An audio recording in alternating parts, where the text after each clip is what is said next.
Selamat pagi, salam sehat untuk kita semua. Hari ini kita akan melanjutkan kegiatan pembelajaran kita, yaitu tema 4, subtema 3, pembelajaran 3, dan pembelajaran yang keempat. Di situ judul besarnya globalisasi dan cinta tanah air. Baik, sebelum kita memulai kegiatan pembelajaran hari ini, mari kita berdoa menurut keyakinan dan kepercayaan kita masing-masing. Berdoa dimulai. Baik, berdoa selesai. Baik, kita akan melanjutkan materi hari ini, itu di pembelajaran 3 ya. Itu di PPT-nya globalisasi dan cinta tanah air. Baik, apa sih yang dimaksud dengan cinta tanah air? Rasa cinta tanah air harus senantiasa tertanam ya. Tertanam dalam diri setiap warga Indonesia atau tertanam di setiap pribadi kita masing-masing sebagai warga Indonesia ya. Rasa cinta tanah air akan membangkitkan semangat, pastinya seperti itu ya, untuk senantiasa membela keutuhan negara kesatuan Republik Indonesia ya. Dengan adanya globalisasi menuntut kualitas sumber daya manusia atau SDM yang mampu bersaing di kancah internasional ya. Jadi kita di sini diminta untuk belajar dengan baik ya, supaya nanti kita mampu bersaing di dunia internasional. Salah satunya adalah dengan mengikuti lomba sains tingkat internasional ya. Jadi mengikuti event-event, kegiatan-kegiatan yang dilaksanakan oleh dunia internasional, salah satunya itu lomba sains ya. Itu sedikit gambaran terhadap cinta tanah air. Namun cinta tanah air ini bukan hanya sebatas itu saja, akan tetapi kita sebagai peserta didik pastinya harus menanamkan itu juga dalam pribadi masing-masing ya. Yang bisa kita lakukan salah satunya ya, kita rajin bersekolah, kemudian mencintai produk-produk yang ada di dalam negeri ya. Kemudian apalagi mengikuti kegiatan-kegiatan yang terdapat di Indonesia seperti itu ya. Atau suka atau menggunakan batik di waktu-waktu tertentu seperti itu ya, atau hari-hari nasional kita gunakan untuk baju batik, itu menunjukkan rasa sikap cinta tanah air kita ya, seperti itu ya. Oke, kemudian yang selanjutnya kita akan masuk tentang membaca teks tentang tenaga surya ya. Jadi bacalah teks eksplanasi energi alternatif di buku siswa ya, yang di halaman 139. Nah, di situ kita diminta mendiskusikan informasi dalam teks eksplanasi ya. Jadi Bapak sebelumnya sudah sampaikan pada pertemuan berikutnya, pertemuan sebelumnya, pengertian dari teks eksplanasi ya. Jadi teks eksplanasi ini teks yang berisi sebuah proses ya, proses terjadinya suatu kejadian-kejadian yang ada di lingkungan kita, sosial, ilmu pengetahuan, budaya, dan lainnya. Dan lebih sederhananya itu bisa diartikan bahwa teks eksplanasi ini adalah teks yang dibuat berdasarkan fakta ya. Berdasarkan fakta artinya terjadi di lingkungan kita, terjadi di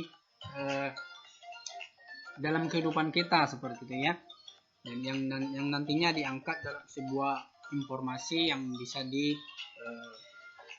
berluaskan seperti itu ya. Jadi di situ bersama kelompok kalian atau nanti carilah informasi pada teks tersebut pada masing-masing paragraf ya. Jadi dalam setiap paragraf itu pasti ada informasi penting yang bisa kita ambil atau kita pelajari seperti itu ya. Itu nanti yang menjadi tugas dari anak-anak semua. Oke, kita akan lanjut di pembelajaran keempat ya. Membaca teks dampak positif globalisasi di Indonesia ya. Di situ industri pariwisata dan turis akan semakin berkembang ya, atau turisme.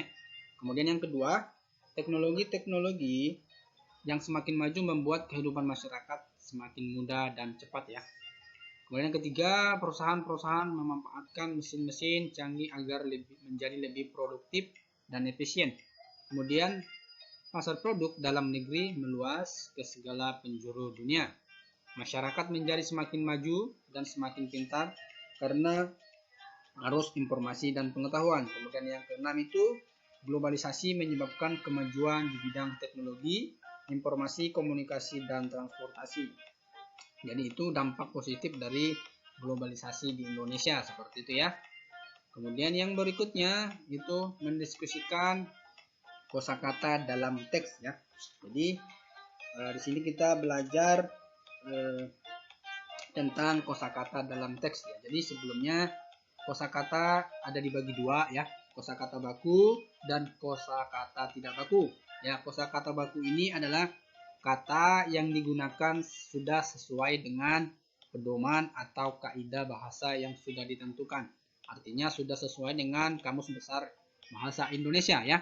Kemudian dapat juga dijelaskan bahwa kosakata baku ini suatu kata yang aturan dan ejaan kaidah bahasa Indonesianya sudah benar serta bersumber dari Kamus Besar Bahasa Indonesia ya.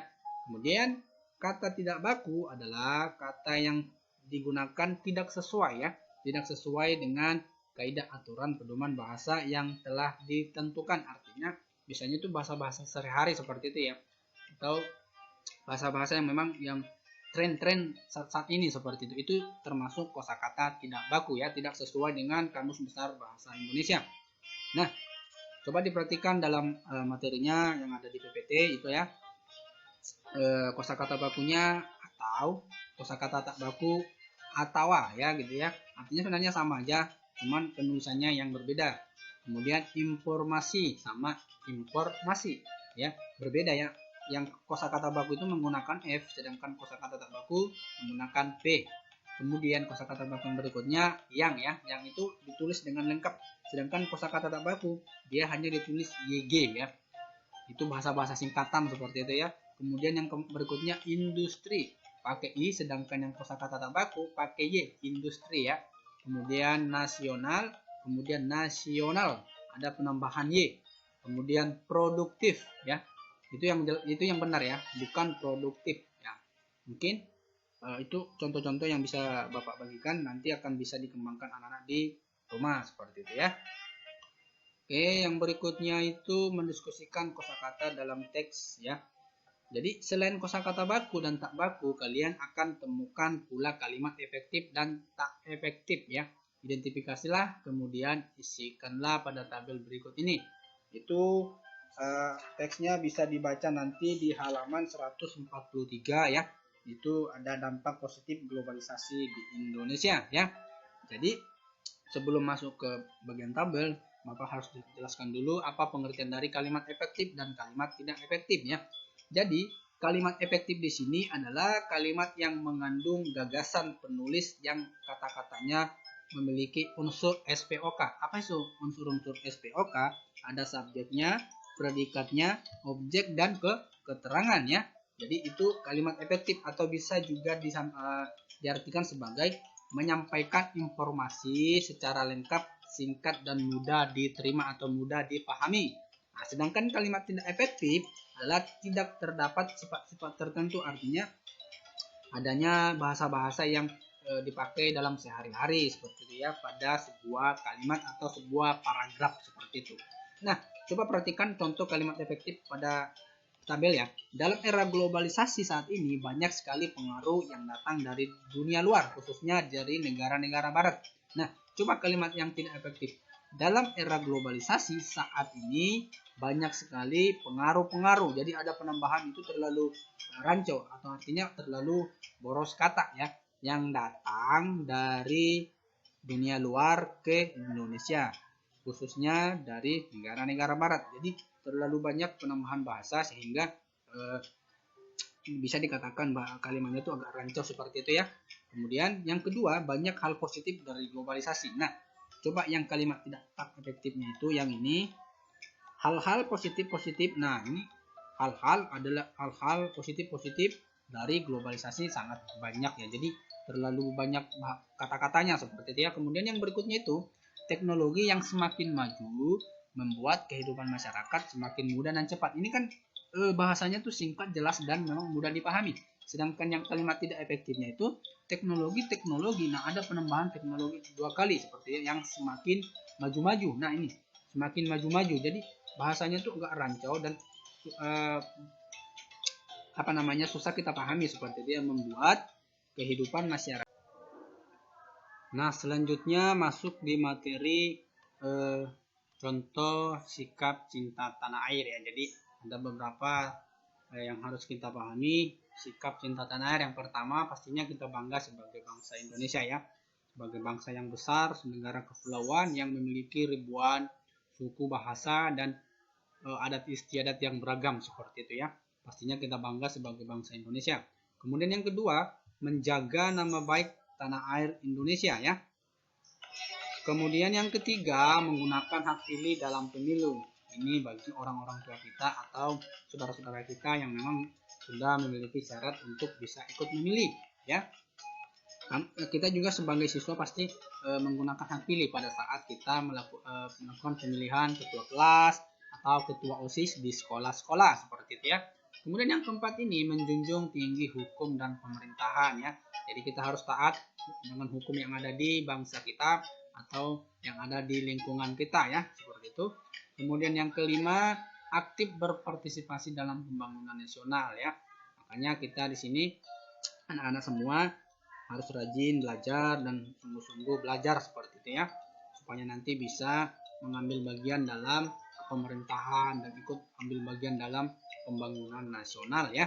Kemudian yang keenam itu menuntut ilmu dengan sungguh-sungguh. Nah ini kita ditekankan untuk belajar sungguh-sungguh, menuntut ilmu sebanyak-banyaknya ya, supaya bisa kita manfaatkan untuk bangsa kita sendiri. Kemudian yang ketujuh, melestarikan kebudayaan Indonesia ya.